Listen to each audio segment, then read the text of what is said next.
जब राम गोपाल मिश्रा की मौत हुई थी, पूरा मामला सेंसिटिव बना हुआ था,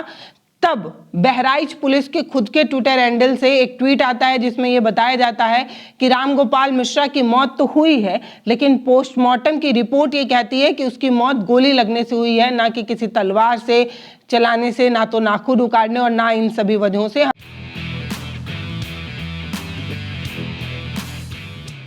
बहराइच हिंसा के आज 13 महीने 26 दिन बाद कोर्ट ने अपना फैसला सुनाया। कोर्ट ने अपने फैसले में जिस तरीके से मनुस्मृति का जिक्र किया और मनुस्मृति की एक कोर्ट को कोट करते हुए अपना फैसला सुनाया, ये जज का जो भी वर्डिक्ट था वो सवालों के घेरे में था। इतना ही नहीं,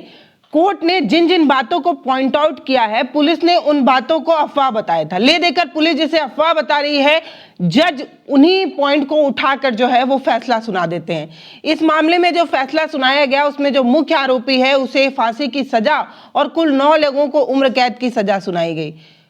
कोर्ट ने खुद इसे रेयर ऑफ द रेयर मामला बताया था और ये माना था कि ये जो रेयरेस्ट ऑफ द रेयर मामला है, ये सिर्फ एक व्यक्ति की हत्या का मामला नहीं है, बल्कि समुदाय की जो यूनिटी है, एकता जो है, उस पर एक प्रहार है। इस पूरे मामले में क्या कुछ हुआ है आपको तसल्ली से बताएंगे और ये भी बताएंगे कि पुलिस जिसे अफवाह बता रही थी, जिन जिन पॉइंट को पुलिस ने झूठ और अफवाह बताया, कोर्ट ने कैसे अपने उस वर्डिक्ट में, अपने उस बयान में, अपने उस फैसले में उन पॉइंट को जो है वो पॉइंट आउट करते हुए अपना फैसला सुनाया। ये इसलिए भी अजीब लगता है क्योंकि जो न्याय की देवी थी, उन्होंने अपने आंखों पर पट्टी इसीलिए बांधी थी क्योंकि वो सिर्फ पॉइंट की बात पर यकीन करती थी, सच पर यकीन करती थी, या ये कह दें कि जो साक्ष्य रखे जाते थे उस पर यकीन करती थी। किसी अफवाह पर, किसी बहलाने फुसलाने पर उनका कोई यकीन नहीं होता था और ना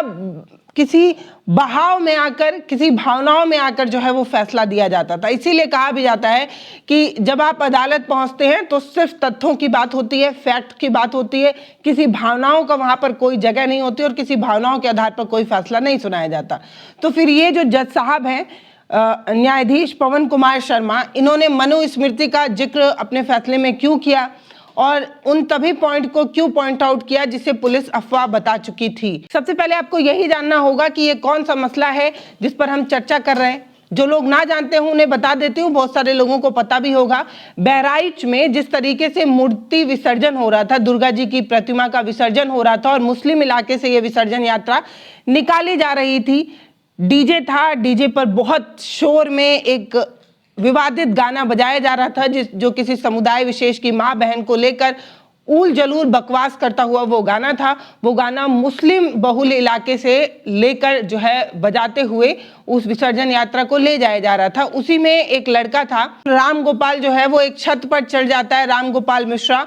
और छत पर एक हरे रंग का झंडा फहर रहा होता है। उस झंडे को खींचने के चक्कर में उस छत की बैरिकेटिंग, उस छत दीवाली को भी गिरा देता है और वहां पर एक भगवा झंडा फहरा देता है, जिसके एवज में या जिसकी प्रतिक्रिया में मुस्लिम समाज के लोगों ने राम गोपाल की जो है वो हत्या कर दी थी। ये मामला बहुत तेजी से ट्रोल भी पकड़ा था, बहुत सुर्खियां भी बटोरी थी। बहराइच हिंसा पर हमने भी बहुत सारी खबरें की थी और ये कहा था कि किसी भी मुस्लिम बहुल इलाके से विसर्जन यात्रा निकालना उतना ठीक नहीं लगता है। अगर एक दो और रास्ते हों या कोई और रास्ता हो, उस रास्ते से भी विसर्जन यात्रा निकाली जा सकती थी, लेकिन तब भी अगर विसर्जन यात्रा निकाली गई तो कोई बड़ी बात नहीं थी। लेकिन विसर्जन यात्रा में डीजे पर जिस तरीके से आपत्तिजनक, विवादित और माँ बहन से जुड़े गानों को गा गा कर जिस तरीके से विवादित गाना तेज स्पीकर में बजाया जा रहा था, वो अच्छा नहीं लग रहा था। इतना ही नहीं, राम गोपाल जिस तरीके से छत पर चढ़ जाता है और हरे झंडे को खींचकर एक जो छठ दिवाली थी उसे गिरा देता है और वहां पर भगवा झंडा फहरा देता है, ये एक पिन करने जैसी चीज थी जो ऐसा नहीं करना चाहिए था।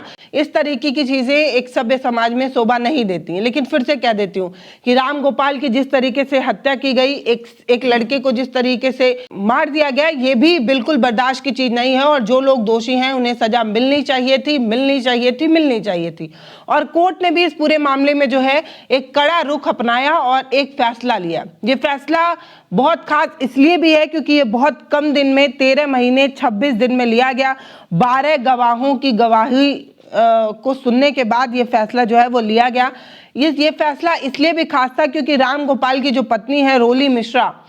मिश्रा का एक बयान सामने आया था जिसमें रोली मिश्रा ये कह रही थी कि जो भी आरोपी हैं उन्हें फांसी की सजा मिलनी चाहिए और उनकी मांग के अनुरूप जो है इस पूरे मामले को बहुत तेजी से फास्टेड कोर्ट में डालकर ये पूरा मामला जो है वो सुना गया। और उसके बाद सरफराज नाम का वो शख्स जिसकी छठ दिवाली को रामगोपाल मिश्रा ने गिराया था, सरफराज, उसके पिता और उसके भाइयों को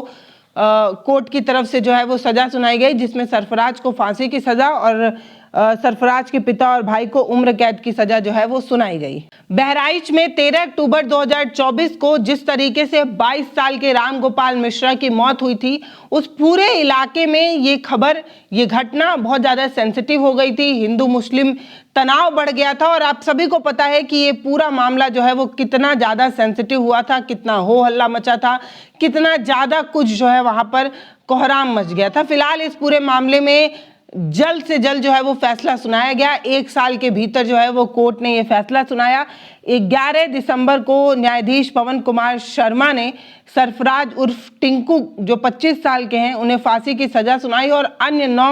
जो दोषी हैं, जो आरोपी हैं, उन्हें उम्र कैद की सजा जो है वो सुनाई है। इस पूरे मामले में 191(2), 191 का 3, 190, 109, 239, इसके अलावा 61 का 2 और आर्म्स एक्ट 30 के तहत जो है वो सुनवाई की गई थी। पूरे मामले में ट्रायल किया गया था और उसके बाद कोर्ट ने सरफराज नाम का ये जो शख्स था उसे मौत की सजा सुनाई। जज का ये जो फैसला था उसमें जिस तरीके से उन्होंने मनुस्मृति का जिक्र किया वो और भी ज़्यादा जो है वो विवादित हुआ। दरअसल कोर्ट ने अपना जो फैसला सुनाया उसमें वो बातें क्या, मनुस्मृति की जो लाइन उन्होंने कोट की, उस लाइन का हिंदी मतलब ये होता है कि दंड जो है, जो सजा है, जो पनिशमेंट है, वो प्रजा को जो है वो शासित बनाती है, डिसिप्लिन्ड बनाती है और दंड देना बहुत ज़रूरी है क्योंकि ये लोगों के अधिकार की रक्षा करता है। दंड जो है, पनिशमेंट जो है, वो सोए हुए लोगों को जागृत करता है और दंड ही जो है वो धर्म है और धर्म से जो है वो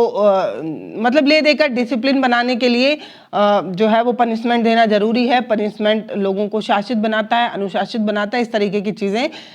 मनुस्मृति में लिखी हुई है और मनुस्मृति की इस लाइन को इस फैसले में कोट किया गया। इसके अलावा आपको मैं बताऊं तो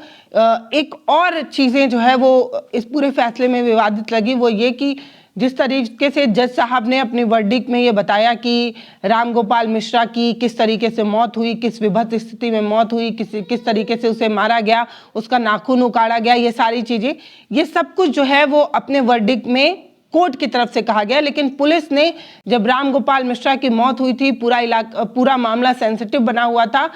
तब बहराइच पुलिस के खुद के ट्विटर हैंडल से एक ट्वीट आता है जिसमें यह बताया जाता है कि रामगोपाल मिश्रा की मौत तो हुई है लेकिन पोस्टमार्टम की रिपोर्ट ये कहती है कि उसकी मौत गोली लगने से हुई है, ना कि किसी तलवार से चलाने से, ना तो नाखून उखाड़ने और ना इन सभी वजहों से। हमने इस पर बहुत सारी खबरें पहले से भी की हुई हैं, मैंने खुद भी इस पर बहुत सारी खबर की हुई है, इसलिए मुझे ये पूरा मामला बहुत अच्छे से याद है कि पुलिस ने इस पूरे मामले में क्या कहा था और पूरा उस समय कितना सेंसिटिव इलाका जो है, पूरा सेंसिटिव बना हुआ था माहौल। हालांकि कोर्ट ने जब इस पूरे मामले पर फैसला सुनाया तो बताया था कि ये जो रेयरेस्ट ऑफ द रेयर जो मामला है,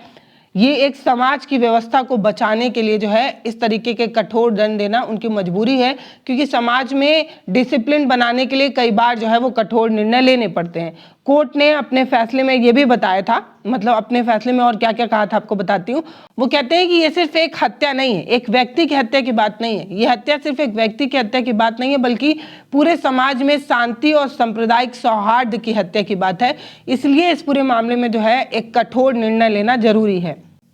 आरोपियों ने दुर्गा पूजा का जो जुलूस था उसे निशाना बनाया और हिंदू समाज की आस्था पर जो है वो हमला किया, इस तरीके की बात जो है वो उन्होंने अपने फैसले में कहा। और इतना ही नहीं, फांसी की सजा मिली, कुछ लोगों को उम्र कैद की सजा मिली और हर दोषी को 2.5 लाख रुपए जुर्माना देने की बात कही है, जो विक्टिम के परिवार को दिया जाएगा। यानी कि ये जो रामगोपाल मिश्रा की पत्नी है रोली मिश्रा, उन्हें जो है ये सारा मुआवजे का पैसा जो है वो मिलेगा। फिलहाल इस पूरे मामले में कोर्ट ने जो फैसला लिया, कोर्ट ने जिस तरीके से अपना निर्णय लिया या जिस पॉइंट को कोर्ट ने पॉइंट आउट किया या बताया, जिसे पुलिस पहले अफवाह बता चुकी थी, उस मामले को कोर्ट ने अपने बात में, अपने वर्डिक्ट में रखा, इसलिए लोगों ने इस पर बहुत सवाल किया है। लेकिन हाँ, एक बात मैं फिर से कहती हूँ कि जो लोग भी शांति भंग करते हैं, जो लोग भी हथियार उठाते हैं, हिंसा का रास्ता अपनाते हैं, कानून पर यकीन नहीं रखते, न्याय व्यवस्था को खराब करने की कोशिश करते हैं, उन सब पर सख्त एक्शन होना जरूरी है। इतना ही नहीं, हम अपने देश की न्याय व्यवस्था पर यकीन रखते हैं, तो जज साहब ने जो भी फैसला लिया होगा ठीक ही लिया होगा, ये सोचते हैं। फिलहाल आपको ये वीडियो कैसा लगा वो आप हमें कमेंट सेक्शन में लिखकर जरूर बताइएगा। वीडियो को शेयर जरूर करिएगा, चैनल को सब्सक्राइब भी करिएगा। बहुत धन्यवाद।